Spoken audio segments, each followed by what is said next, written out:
Shri Harikrishna Heights येथे अत्यंत व्याजबी दरात 25 अमेनिटीज आणि प्रशस्त पार्किंग सह 2 आणि 3 BHK रेडी पोझिशन फ्लॅट्स उपलब्ध। बुकिंग साठी संपर्क पार्श्वनाथ प्रोजेक्ट 9090787833।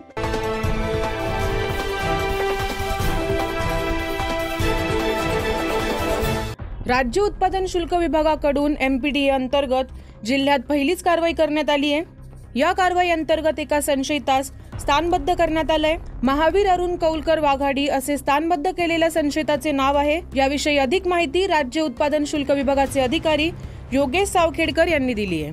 आयुक्त राज्य उत्पादन शुल्क महाराष्ट्र राज्य मुंबई यांनी हातभट्टी गावठी दारूचे समूळ उच्चाटन करण्यासाठी वर्षभरापासून एक मोहीम राबवली होती। त्यानुसार आमच्या जिल्ह्याचे अधीक्षक श्री शशिकांत गर्जे साहेब यांच्या मार्गदर्शनाखाली आम्ही पंचवटी वाल्मिकनगर या भागात बरेचसे हातभट्टीचे गुन्हे उघडकीस आणले।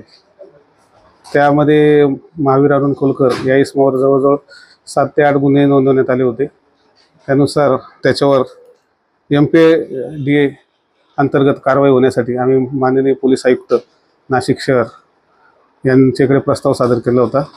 त्यानुसार माननीय पोलीस आयुक्त नाशिक शहर यांनी दिनांक 15/4/2024 रोजी सदर आरोपीस स्थानबद्ध करण्यासाठी आदेश पारित केले होते। त्यानुसार सदर आरोपीस मध्यवर्ती कारागृह नाशिक या ठिकाणी स्थानबद्ध करण्यात आलेले आहे।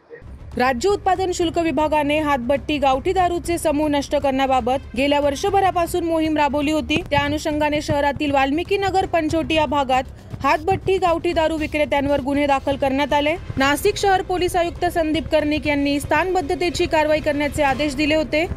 सदर आदेशानुसार महावीर अरुण कौलकर या संशयितास नाशिक रोड मध्यवर्ती कारागृहात स्थानबद्ध करण्यात आले। 9 न्यूज महाराष्ट्रासाठी प्रतिनिधी अजित सय्यद, नाशिक।